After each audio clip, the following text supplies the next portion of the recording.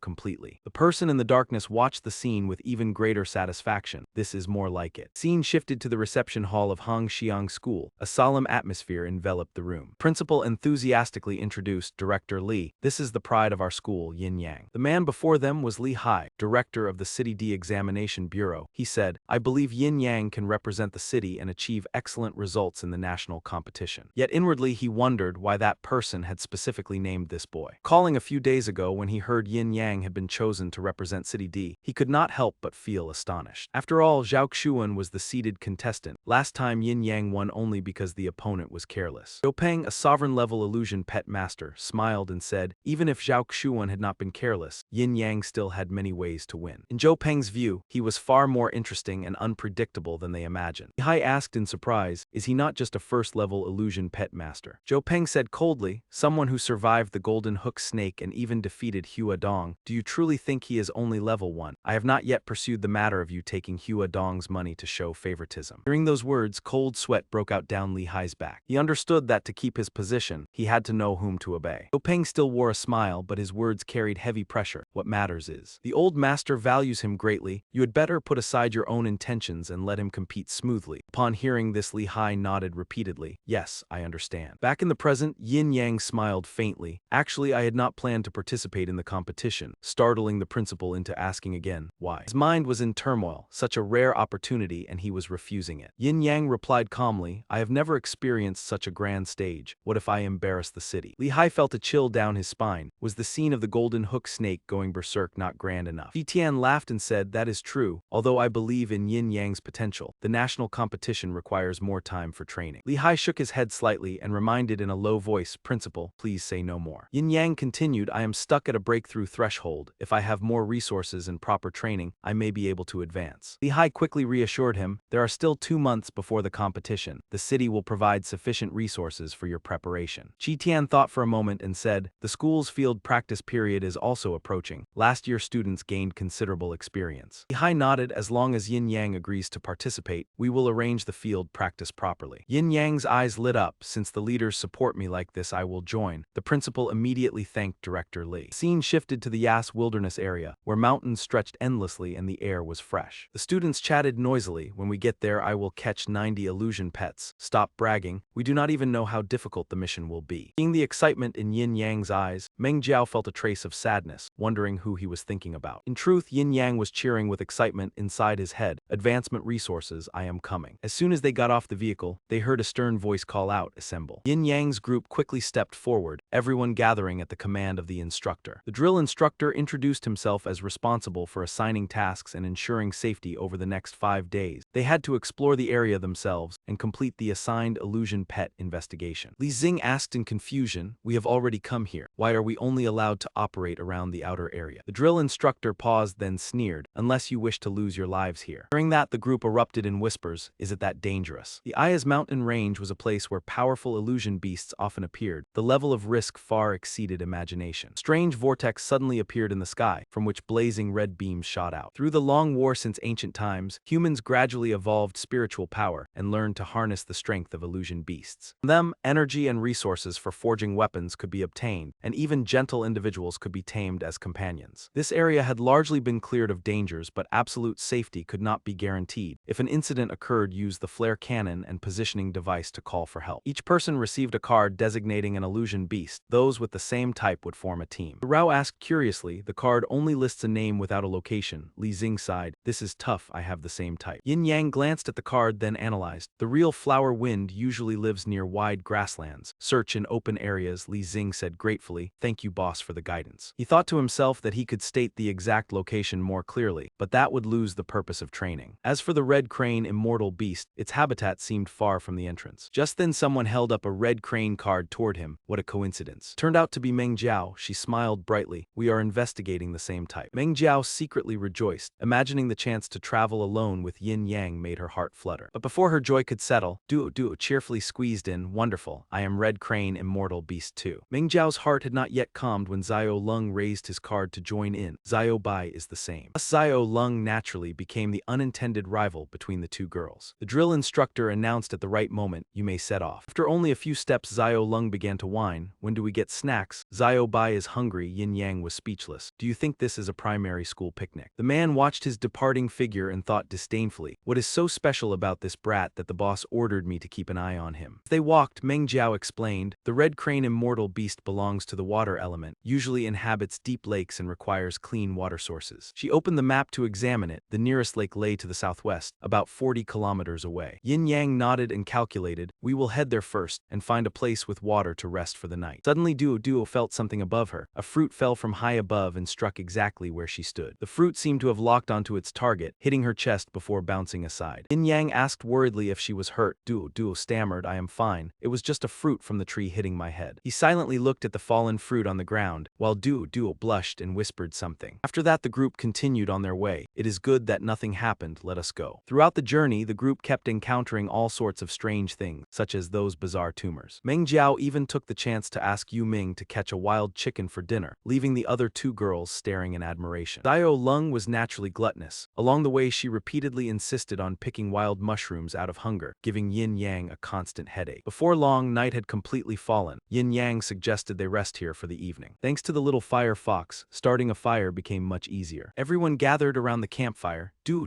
sighed that with Yu Ming there was no need to worry about the cold at night, while Xiao Lung was fixated on declaring the chicken tail was hers. Meng Jiao added that if someone kept watch at night, they would feel even more at ease. Yin Yang confidently said there would be. Duo asked in surprise surprise if someone else was joining their team. He smiled and replied perhaps, yet in his mind he thought it might not necessarily be a person. Flames blazed brightly. The roasted chicken turned golden and fragrant. Xiao Lung's eyes sparkled as she stared at the chicken, excitedly saying Xiao Bai was about to eat. Lost in conversation, they had no idea that red eyes were watching from the bushes. They were a group of wild monkeys, perhaps the very ones that had thrown an acorn at Meng Jiao that morning. At the sight of food, they immediately leaped forward, darting from branch to branch at astonishing speed, leaving everyone stunned. Taking advantage of the moment, the group looked up. One monkey rushed over, grabbed the roast chicken and fled. Xiao Lung turned pale and screamed. Not only the chicken, they even snatched the bag. Yin Yang panicked because all their supplies were inside. Meng Jiao shouted angrily for them to return their things. The monkeys were not afraid. They even stuck out their tongues in mockery as if issuing a challenge. Robbed of food and then provoked, Xiao Lung was furious to the point of smoking. Just as Meng Jiao was about to call Yu Ming, Xiao Lung had already charged forward. Monkeys continued making faces and teasing, seemingly treating the group as a joke. But their joy did not last. All three were struck without missing a single hit. In the blink of an eye, 3 mountain monkeys lay sprawled on the ground. Seeing Xiao Lung land, the rest scattered in panic. He coldly declared that besides roast chicken tonight, there could also be roast monkey. Her blazing aura made the mountain monkeys turn pale and flee. Xiao Lung would not let them off easily. Lightning from Xiao Si made them convulse like dried skeletons. The 3 monkeys trembled and knelt to beg for mercy. Yin Yang sternly asked if they were the ones who had thrown the fruit and stolen their belongings. His eyes flashed with cunning. You must have a hidden stash of food, right? Scene shifted to the surveillance room inside the base. It turned out the contestants were all equipped with surveillance cameras to ensure their safety. The instructor looked at the screen disdainfully. These students were too weak. They would probably need supplies tomorrow. Suddenly, a security staff member reported an issue with camera 377. The instructor thought someone needed rescuing, but was told to watch and see. Watching Yin Yang being served by the mountain monkeys, the instructor burst into amused laughter. The mountain monkeys with swollen faces still happily offered tea to their lord. The instructor shook his head. The monkeys that liked bullying students had finally met their nemesis. Dawn, after eating their fill with the mountain monkeys, the group slept soundly. Yin Yang woke up feeling sore all over, wondering if he had slept in the wrong position last night. He closed his eyes and turned over, thinking he must have slept crookedly. Opening his eyes, he found Meng Jiao sleeping soundly in cool nightwear. Still groggy, he simply thought so she slept here. When he turned to the other side, the sight made him start. Duo was lying close beside him as well, causing him to panic. Memories rushed back. He realized something was wrong. Why were they in his tent? He gritted his teeth as he recalled the monkeys' mischief last night. Meng Jiao was awakened by the noise and lazily asked what was going on.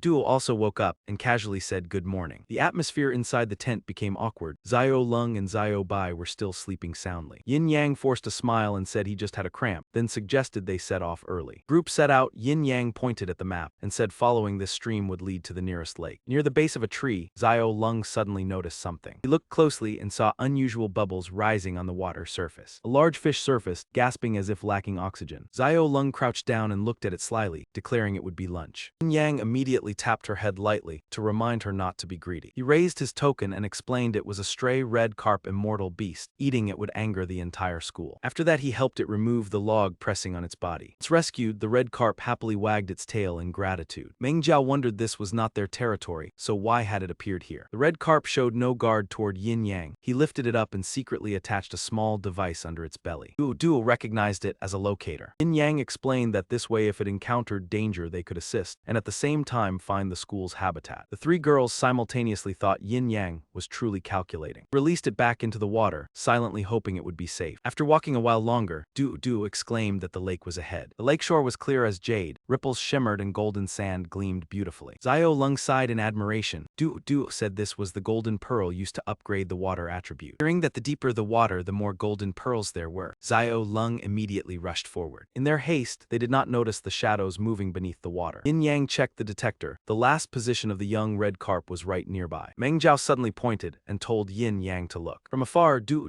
and Xiao Lung were running back in panic as if being chased. Behind them was a school of red carp baring their teeth fiercely, making Xiao Lung cry for help. It seemed the fish regarded them as enemies and were chasing relentlessly. Yin Yang asked in shock what they had done. Xiao Lung held up a pearl and said she had only picked a golden pearl from its head. Yin Yang was speechless. That was their natal pearl. He explained that a young red carp plus a golden pearl would become an adult red carp. The two lived in symbiosis and could not be separated. Seeing Xiao Lung in danger, Xiao Si was about to rush forward, but Yin Yang hurriedly stopped it. He said using electricity underwater would spread widely and be very dangerous. Meng Jiao also reminded that Yu Ming's fire would not be effective. Now they had had to think of another way. At that moment beneath the river, a tiny mischievous fish leaped out of the water. Yin Yang recognized at a glance that it was the same fish he had encountered before. The little fish seemed to be stopping its kind, causing the others to look at it and temporarily give up their intent to attack. Tiu Lung watched without hiding her curiosity, softly asking what they were actually doing. Yin Yang spoke up and told her to hand him the pearl so he could return it, instructing her to stay still and not agitate them further, though disappointed Tiu Lung still obeyed. He slowly stepped forward, raising the item in his hand high as a sign of goodwill, saying that he had come to return it. The Hong Cap that had once lost its item immediately swam close as soon as it saw him. Seeing that, Meng Jiao was startled and anxiously called out Yin Yang's name. The next scene left her stunned. Yin Yang embraced it with a faint smile and explained that it was expressing gratitude. After a while, the school of fish also calmed down, half their bodies submerged beneath the tranquil water. Suddenly, they all leaped out of the water again. Meng Jiao curiously asked what they intended to do now. Watching that reaction, Yin Yang guessed that they probably wanted to lead them somewhere. The little fish seemed to understand his words, repeatedly surfacing and diving to signal them. Thus the group walked along the riverbank. The small Hong Cap swam below, guiding the way, and deliberately stayed close to the shore so they would not lose track. On the way, Du